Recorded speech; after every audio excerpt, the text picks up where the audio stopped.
लिए आई है। तुम्हारे पास आता हूँ तो सांसें भीग जाती है, मोहब्बत इतनी मिलती है कि आंखें भीग जाती है। तबस्सुम जैसा है, बरसात जैसी है, जब तुम गुनगुनाती हो तो रातें भीग जाती है।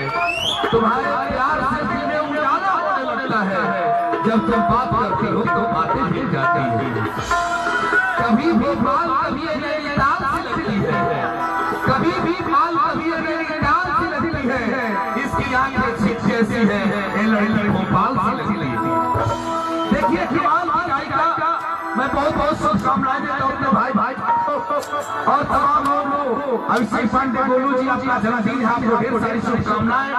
और बड़ी यकीन के साथ, एक अलग मोहब्बत के साथ मैं माइक सौंपता हूँ और मैं यही से प्रणाम करता हूँ लोकेश मिश्रा साहब का, जो बड़े दिल से देख रहे हैं, जिनकी फिल्म अंदाज के सारी यादों को लेकर बन रही है। आइए स्टीव कुमार जी निर्देशक साहब, आप सब लोग मैं दिल के साथ एक बार आवाज देता हूँ निशा जी को, जो मोहब्बत के साथ गुनगुनाएंगी। जोरदार ताली बजाइए भोजपुरी की निशा जी।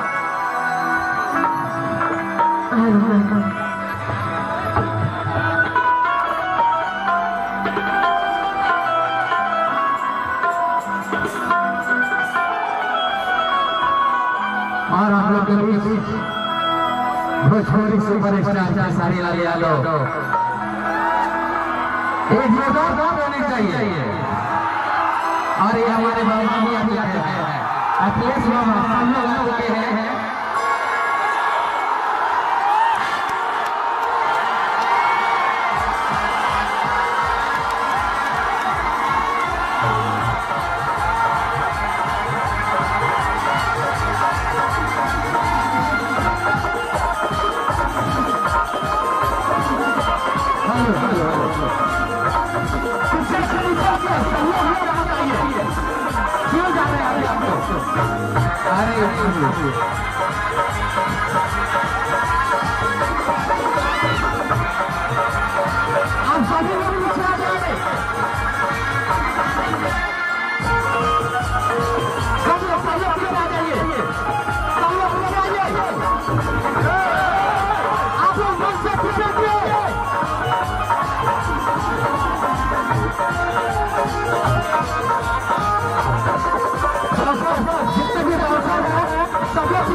भगवान सिंह जी सब लोग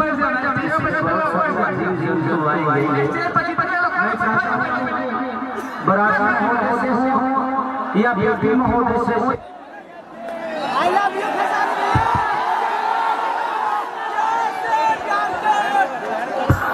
हेलो आप मुझे साउंड दीजिए, अभी अपनी प्रॉब्लम सॉल्व कर पाऊंगा। सबसे पहले साउंड ऑपरेटर के पास से लोगों को हटा दीजिए, नहीं तो सरिया खाली दर्शन से चल जाएगी। आप बराबर होने से नहीं, कम होने से मुझे पता नहीं, बट जितने लोग हैं स्टेज को खाली आप जैसे भी हैं, अगर चाहते हैं कि ये कार्यक्रम अच्छे से हो सके तो आप दर्शन आना है और इसी का बरात है, इसी का सम्मान है। आपको बुलाया गया है तो इज्जत से खाली कर दीजिए, बस इज्जत से खाली कर दीजिए। I love you.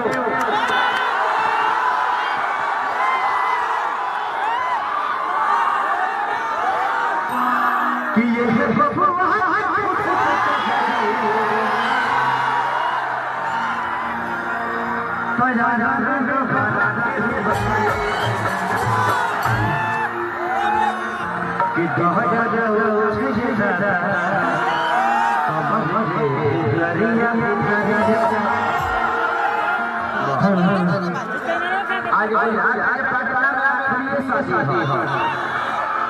हमारा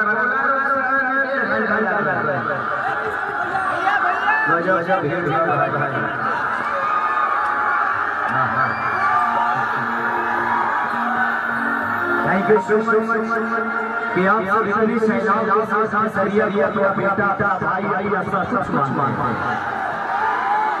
हम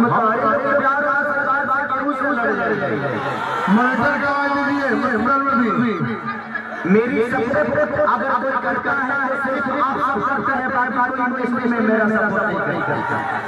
बट मुझे सब चाहिए भी नहीं, मुझे जरूर प्यार